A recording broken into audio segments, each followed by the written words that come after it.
안녕하세요. 장애인 생활신문 8월 5째 주 주간 뉴스입니다.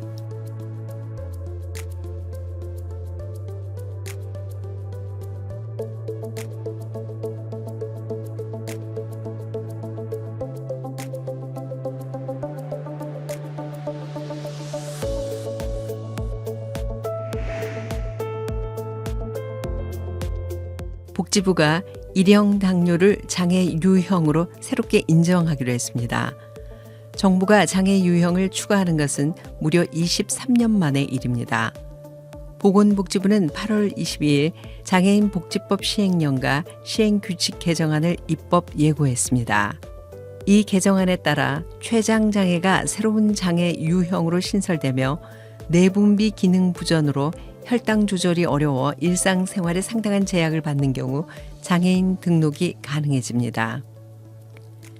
심한 췌장장애는 자가항체 2종 이상 양성이거나 췌장전 절제술을 받은 경우로, 심하지 않은 장애는 췌장 이식을 받은 경우로 구분됩니다.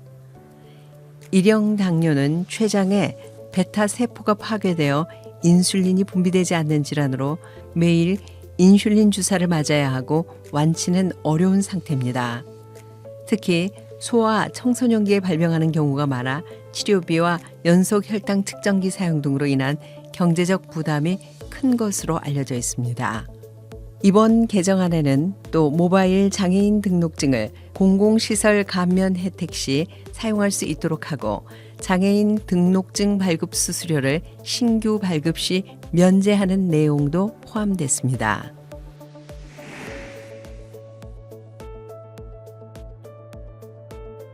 국토교통부는 오는 9월 1일부터 보조 배터리의 기내 안전관리를 강화한 보안 대책을 시행한다고 밝혔습니다. 이는 지난 1월 에어부산 항공기에서 발생한 화재 사고 이후 환경과 안전 그리고 승객 편의를 동시에 고려해 마련된 조치입니다. 주요 내용은 다음과 같습니다.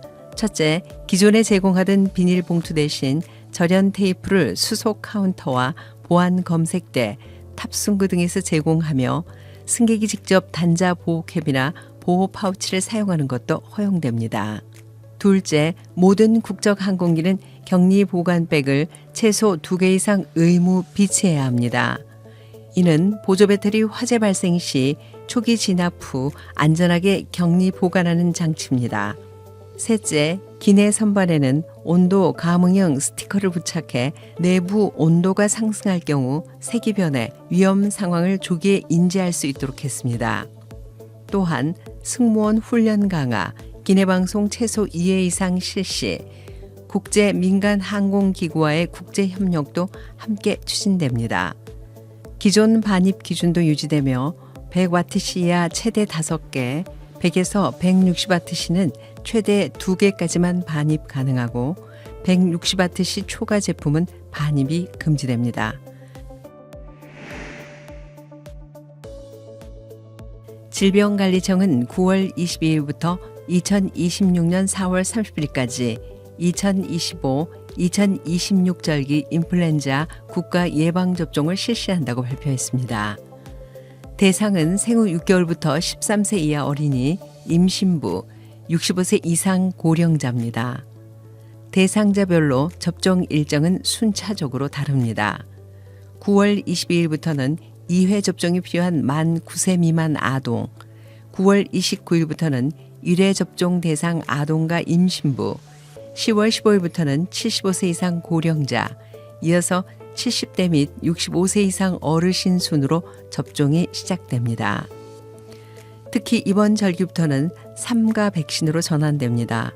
이는 세계적으로 유행이 줄어든 B형 야마가타 바이러스 항원을 제외한 백신으로 기존 4가 백신과 효과나 안전성에는 큰 차이가 없습니다. 코로나19 백신과의 동시 접종도 권장되며 접종은 주소지와 상관없이 전국 위탁 의료기관이나 보건소에서 받을 수 있습니다. 접종 시 신분증이나 산모 수첩 등을 지참하고 접종 후에는 20에서 30분간 이상 반응 관찰 후 기가가 권장됩니다.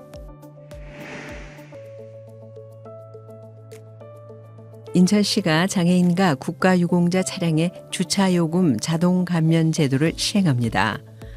8월 28일부터 적용되며 인천시가 운영하는 공영 및 부설 주차장 22개소에서 운영됩니다.